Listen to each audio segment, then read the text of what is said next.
If you have around 44 crore rupees, you are eligible for a golden pathway to American citizenship. You heard it right.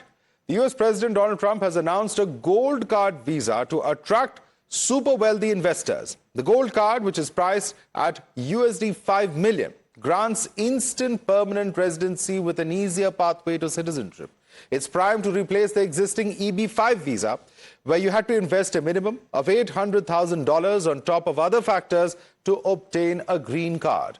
The move is likely to increase the woes of skilled Indian professionals who are already reeling under long wait times, in some cases extending decades for green cards. But here's what President Trump said today.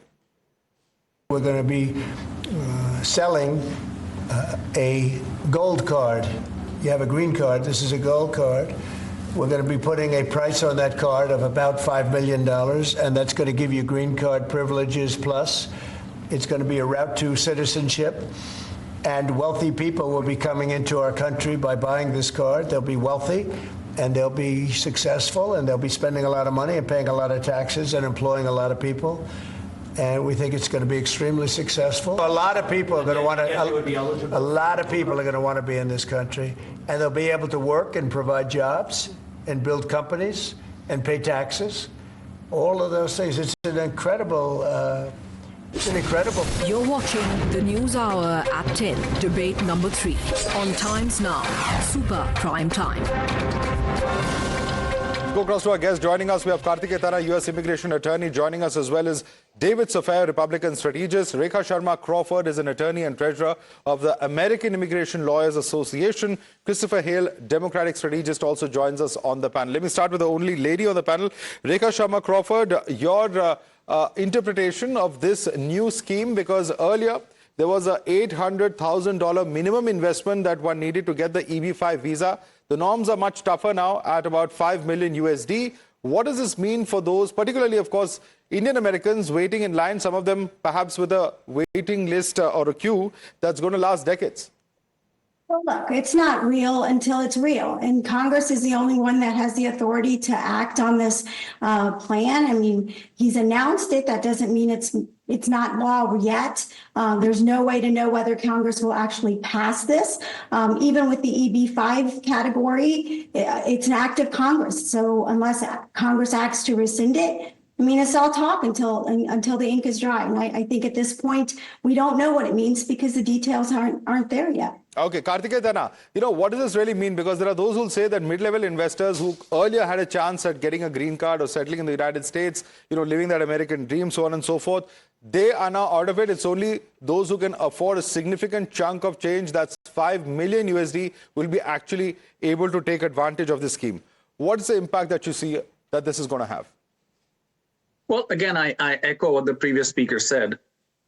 The EB-5 is pursuant to an act of Congress. Even the latest version of the EB-5 is pursuant to another act. So you can't wash away the EB-5 program with just an executive order. There has to be an act of law that repeals, or the law has to be repealed. So I don't know how that's going to happen. I don't know when that's going to happen. I mean, if there is an initiative on that, it's going to go through the legislative process. Now, having said that, obviously the U.S. Government and the U.S. Congress has the right to, decide as a matter of policy what their program is. I mean, they can increase the amount from 800,000 to 5 million. That's their prerogative.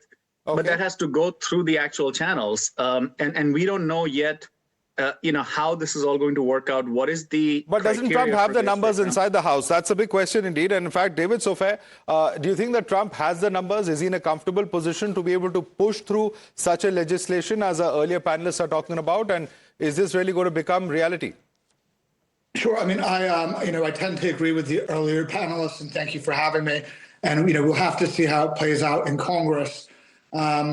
And the other thing is, with this visa, it is similar to the EB-5 and all of that.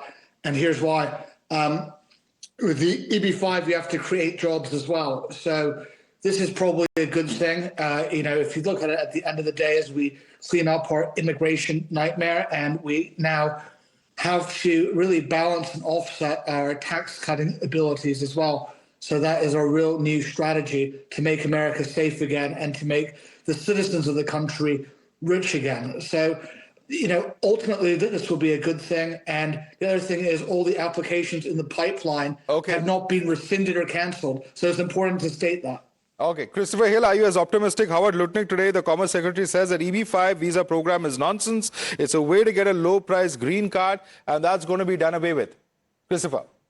I think David's got a problem in his own party here. The reality of it is there's two Trump bases. There is the base that got him elected in 2016, the MAGA base, which is against any extension of green cards or any kind of access to the country. I think what's interesting is this can be sold to them as an attempt to allow the rich to come into this country in an unscrupulous manner.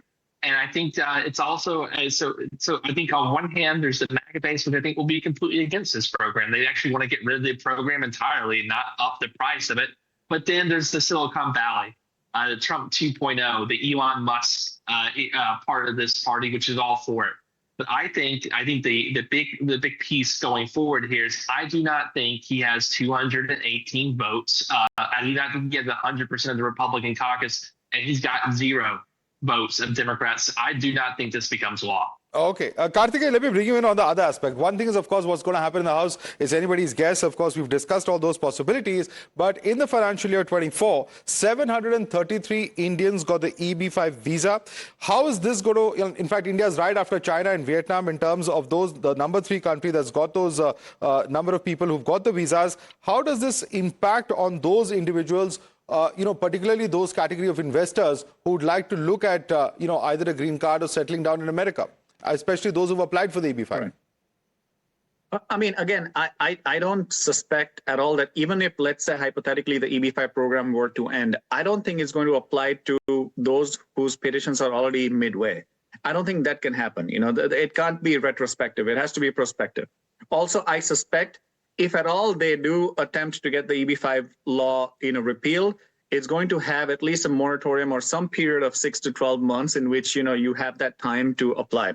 Now, again, I said the U.S. government has the prerogative to decide what's investment amount it wants in order to consider people eligible to get a green card or not. I mean, that's the prerogative of the U.S. government. In terms of EB-5, I mean, again, the Indian nationals, those who can afford, they will have to afford, and those who can't, they just can't. One important thing, though, is that an earlier panelist was talking about, dubious people coming in. I'm pretty sure that the U.S. immigration, if at all this is implemented, they will check the legitimacy of the source of funds as they do in the EB-5 case as well. The U.S. government is very efficient with that. They want to make sure that no dubious funds get into the process. Rekha, I want you to comment on the fact that, amongst the world's countries where millionaires live, India is one of those. 4,300 millionaires left India in 2024.